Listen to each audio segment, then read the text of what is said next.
Hi friends, today our topic వచ్చేసి composition of blood. అంటే ఇక్కడ ముందుగా మనకు blood it is a fluid or liquid connective tissue in the body and it flows through vessel whole body. ఇక్కడ మనకు vessels ద్వారా blood అనేది flow అనేది అవుతుంది. And mainly the blood transport the oxygen, nutritions and hormones. ఇక్కడ న్యూట్రిషన్లో glucose, vitamin, amino acid వంటివి వస్తాయి. మెయిన్లీ ఇవన్నీ ట్రాన్స్పోర్ట్ అనేది మనకు బ్లడ్ ద్వారా అనేది జరుగుతుంది. అండ్ గ్యాసెస్ ఎక్స్చేంజెస్ కూడా బ్లడ్ ద్వారా జరుగుతుంది. ఇక్కడ నెక్స్ట్ వచ్చేసి protect the body against disease. మన బాడీ లోపల బ్లడ్ అనేది డిసీజ్కి అగైన్స్ట్గా పనిచేస్తుంది. అండ్ బ్లడ్ గురించి మనం స్టడీ చేసే అధ్యయనాన్ని హిమోటాలజీ అంటాం. Study of blood is also known as a haematology. ఇక్కడ బ్లడ్ ప్రాపర్టీస్ వచ్చేసి రెడ్ కలర్లో ఉంటుంది అండ్ ముట్టుకున్నప్పుడు విస్కస్గా ఉంటుంది, కాబట్టి దీన్ని స్లైట్లీ విస్కస్ ఫ్లూయిడ్ అని కూడా అంటాం. అండ్ ఇక్కడ నెక్స్ట్ వచ్చేసి pH ఆఫ్ బ్లడ్ 7.4గా ఉంటుంది. అంటే 7.35 టు 7.45 మధ్యలో ఉంటుంది అనమాట. మనకు మెయిన్లీ యాసిడ్ అనేది 7కి బిలో ఉంటుంది. 7 అంటే న్యూట్రల్, 7కి అబోవ్ ఉన్నది ఆల్కలీ ఆర్ బేస్గా చెప్పవచ్చు. కాబట్టి ఇక్కడ 7.4 ఉన్నందున because slightly alkaline in nature, మనకు బ్లడ్ అనేది ఆల్కలిన్లా ఉంటుంది. In our body the blood is 4.4 to 6 litres volume అనేది ఉంటుంది. మెయిన్లీ వచ్చేసి మెన్లో 5 to 6 లీటర్స్ అండ్ ఉమెన్లో వచ్చేసి 4 to 5 లీటర్స్ ఉంటుంది. నెక్స్ట్ వచ్చేసి కాంపోజిషన్ ఆఫ్ బ్లడ్. మనకు కాంపోజిషన్ ఆఫ్ బ్లడ్ లోపల blood cells and blood plasma అనేది ఉంటుంది. అందులో ఎక్కువ శాతం ప్లాస్మా అనేది ఉంటుంది. 55% of plasma in the blood and 45% blood cells in the blood అనేది ఉంటుంది. మెయిన్లీ మనకు వచ్చేసి బ్లడ్ సెల్స్ అనేటివి ఆర్బీసీ, డబ్ల్యూబీసీ, ప్లేట్లెట్స్గా డివైడ్ అవుతాయి. అన్నిటివి ఈ 3 టైప్స్ అనేటివి ఉంటాయి. ఆర్బీసీ అంటే రెడ్ బ్లడ్ సెల్స్, డబ్ల్యూబీసీ అంటే white blood cells and platelets అనేది ఉంటాయి. మనకు మళ్ళీ ఇక్కడ డబ్ల్యూబీసీ అనేటివి గ్రాన్యులోసైట్స్ అండ్ అగ్రాన్యులోసైట్స్ అనేటివి ఉంటాయి. గ్రాన్యుల్స్ కలిగి ఉన్న కణాలను మనం గ్రాన్యులోసైట్స్ అని, గ్రాన్యుల్స్ లేని సైట్స్ను అగ్రాన్యులోసైట్స్ అని అంటాం. మనం ఇక్కడ గ్రాన్యులోసైట్స్ అనేటివి న్యూట్రోఫిల్, ఇజినోఫిల్, బాసోఫిల్ లైక్గా డివైడ్ అయి ఉంటాయి. అండ్ అగ్రాన్యులోసైట్లో వచ్చేసి 2 టైప్స్గా డివైడ్ అవుతాయి. అవే లింఫోసైట్ అండ్ మోనోసైట్. ఇక్కడ 55% ఆఫ్ బ్లడ్ ప్లాస్మా అనేది ఉంటుంది. ఆ ప్లాస్మాలో ఎక్కువగా నీరు అనేది ఉంటుంది. కాబట్టి మనకు ప్లాస్మా అనేది పేల్ ఎల్లో టైప్లో కనిపిస్తుంది. మనకు వాటరే ప్లాస్మా లోపల 90% అనేది ఉంటుంది. And proteins, other solutes. ఇక్కడ ప్రోటీన్స్ అంటే మళ్ళీ ఆల్బుమిన్, గ్లోబ్యులిన్ అండ్ ఫైబ్రినోజెన్ అనేది ఉంటుంది. అండ్ అదర్ సొల్యూట్స్ అంటే ఇక్కడ వచ్చేసి న్యూట్రియంట్స్, హార్మోన్స్, గ్యాసెస్ ఇందులో ఉంటాయి. In the composition of blood మనకు 55% అనేది బ్లడ్ ప్లాస్మా అనేది ఉంటుంది. కాబట్టి 55% of plasma present in the blood. And ఇందులో ఎక్కువగా వాటర్ అనేది ఉండడం వల్ల పేల్ ఎల్లో కలర్లో అయితే ప్లాస్మా మనకు కనిపిస్తుంది. Water 90% of water present in the blood plasma. And the water is mainly function maintain the BP. రక్త ప్రసరణను అయితే ఇక్కడ మెయింటైన్ చేస్తుంది వాటర్ ఇన్ ద ప్లాస్మా లోపల. ఇక్కడ ప్రోటీన్ వచ్చేసి మెయిన్లీ ఆస్మోటిక్ ప్రెషర్. ఇక్కడ ఆస్మోటిక్ ప్రెషర్ అంటే మనకు ద్రవాభిసరణ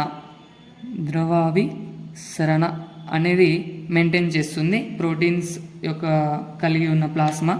అండ్ ఇక్కడ ప్రోటీన్ లోపల ఆల్బుమిన్, గ్లోబ్యులిన్, ఫైబ్రినోజెన్ అనేది ఉంటుంది. మనకు ఆల్బుమిన్ వచ్చేసి ఇమ్యూనిటీ పవర్ను ఇంక్రీజ్ చేస్తుంది అండ్ ఇన్ఫ్లమేషన్ అండ్ ఇన్ఫెక్షన్ నుంచి అయితే ప్రొటెక్ట్ చేస్తుంది. ఇక్కడ గ్లోబ్యులిన్ వచ్చేసి డిఫెన్స్ టైప్లో పనిచేస్తుంది అండ్ బ్లడ్ కోఆగులేషన్లో పనిచేస్తుంది. ఇక్కడ కోఆగులేషన్ అంటే మనకు రక్తం అనేది గడ్డగట్టడంలో మనకు గ్లోబ్యులిన్ అనేది మంచిగా ఉపయోగపడుతుంది. And fibrinogen it is also act as a blood clotting factor. అంటే ఇది కూడా రక్తం గడ్డగట్టడంలో మనకు ఫైబ్రినోజెన్ అనేది ముఖ్య పాత్ర అనేది వహిస్తుంది. మనకు ఇంకా అదర్ సొల్యూట్స్ వచ్చేసి న్యూట్రిషన్స్. అండ్ న్యూట్రిషన్స్లో అంటే గ్లూకోజ్, అమైనో యాసిడ్, లిపిడ్స్ వంటివి. అండ్ సొల్యూట్స్ అంటే potassium, sodium, sulphur, nitrogen, oxygen ఇవన్నీ అయితే ఉంటాయి. ఇవన్నీ మనకు మెయిన్గా రక్త ప్రసరణ జరగడంలో అయితే ముఖ్య పాత్రను పోషిస్తాయి. నెక్స్ట్ వచ్చేసి మనకైతే బ్లడ్ సెల్స్. ఇదైతే మన బ్లడ్లో 45% అనేది ఉంటుంది. ఇందులో ఆర్బీసీ, డబ్ల్యూబీసీ, ప్లేట్లెట్స్ అని అయితే ఉంటాయి. ఇక్కడ ఆర్బీసీ అంటే రెడ్ బ్లడ్ సెల్స్, అంటే తెలుగులో ఎర్ర రక్త కణాలు అయితే అంటాం. అండ్ డబ్ల్యూబీసీని తెల్ల రక్త కణాలు అని అంటాం. ఇక్కడ ఆర్బీసీ యొక్క లైఫ్ స్పాన్ అనేది 120 డేస్ ఉంటుంది. అలాగే డబ్ల్యూబీసీది 12 to 20 డేస్ అని అయితే ఉంటుంది. ఇక్కడ ప్లేట్లెట్స్ అయితే లైఫ్ స్పాన్ 7 to 10 డేస్ అని అయితే ఉంటుంది. మనకు ఆర్బీసీ అనేది కనిపించడానికి డిస్క్ షేప్డ్ సెల్స్లో అయితే కనిపిస్తాయి. అలాగే డబ్ల్యూబీసీ అనేది అమీబాయిడ్ షేప్లో కనిపిస్తుంది. ఇక్కడ అమీబాయిడ్ షేప్ అంటే దీనికి షేప్స్ అనేటివి మారుస్తూ ఉంటుంది సేమ్గా అమీబా టైప్లో. అండ్ ప్లేట్లెట్స్ వచ్చేసి స్మాల్ డిస్క్వాయిడ్ షేప్లో అయితే కనిపిస్తాయి. మనకు ముఖ్యంగా మన బాడీలో ఆర్బీసీ కణాలు అయితే 4.8 to 5.4 మిలియన్స్ మైక్రో లీటర్స్ అయితే ఉంటుంది. అండ్ డబ్ల్యూబీసీ వచ్చేసి 4,500 to 11,000 పర్ మైక్రో లీటర్స్ అయితే ఉంటుంది. అలాగే ప్లేట్లెట్స్ వచ్చేసి 1.5 to 4.5 lakhs per micro litres అయితే ఉంటాయి. అందులో మళ్ళీ మనకు డబ్ల్యూబీసీ అనేది గ్రాన్యులోసైట్స్ అండ్ అగ్రాన్యులోసైట్స్గా డివైడ్ చేయబడి ఉంటుంది. మనకు గ్రాన్యులోసైట్స్ అంటే గ్రాన్యూల్స్ కంటైన్ సెల్స్. గ్రాన్యులోసైట్లో మనకు ముఖ్యంగా గ్రాన్యూల్స్ అనేటివి కనిపిస్తాయి. గ్రాన్యూల్స్ ఉంటే గ్రాన్యులోసైట్స్ అని, గ్రాన్యూల్స్ లేకపోతే అగ్రాన్యులోసైట్స్ అని అంటాం. మనకు మళ్ళీ అందులో గ్రాన్యులోసైట్స్లో న్యూట్రోఫిల్, బాసోఫిల్, ఇజినోఫిల్ అనేది ఉంటుంది. ఇందులో న్యూట్రోఫిల్ అనేది మనకు డబ్ల్యూబీసీ లోపల 60 to 70% అనేది ఉంటుంది. అండ్ న్యూట్రోఫిల్ మనకు ప్రివెంట్ బాడీ టు బ్యాక్టీరియా, అంటే బ్యాక్టీరియాకు మనకు ప్రివెంట్ అయితే చేస్తుంది మన బాడీ లోపల న్యూట్రోఫిల్స్. అండ్ బాసోఫిల్స్ ఇదైతే మనకు డబ్ల్యూబీసీలో 0.5 to 1% అయితే ఉంటుంది. మనకు బాసోఫిల్స్ అనేది హెపారిన్ టైప్లో, అంటే లైక్ ప్రివెంట్ బ్లడ్ క్లాటింగ్, మనకు బ్లడ్ క్లాటింగ్ కాకుండా అనేది బాసోఫిల్ పనిచేస్తుంది. అలాగే ఇజనోఫిల్, మనకు డబ్ల్యూబీసీలో ఇజనోఫిల్స్ అనేది 2 to 4% అనేది ఉంటుంది.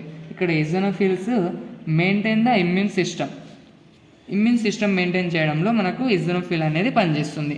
అలాగే అగ్రానులోసైట్స్లో కూడా లింఫోసైట్స్ అండ్ మోనోసైట్స్ అనే 2 సైట్స్ అనేటివి ఉంటాయి. ఇక్కడ లింఫోసైట్స్ వచ్చేసి డబ్ల్యూబీసీలో 20 to 25% అనేటివి ఉంటాయి. ఇక్కడ లింఫోసైట్స్ మనకు mainly defence mechanism of body, మనకు బాడీకు డిఫెన్స్ మెకానిజం వల్లే ఈ లింఫోసైట్స్ అనేటివి ఉపయోగపడతాయి. అలాగే మోనోసైట్స్ వచ్చేసి మనకు డబ్ల్యూబీసీలో 3 to 5% ఉంటాయి. ఇక్కడ మోనోసైట్స్ కూడా protect body from bacteria, act as a antibodies. Mainly antibody monocytes అని మన బాడీలో అయితే ఉంటుంది. ఈ యాంటీబాడీ అనేటివి ఉండడం వల్ల బ్యాక్టీరియాస్ అండ్ ఇన్ఫెక్షన్, ఇన్ఫ్లమేషన్ దీనికైతే మనకు ప్రొటెక్ట్గా మోనోసైట్స్ అనేది పనిచేస్తుంది.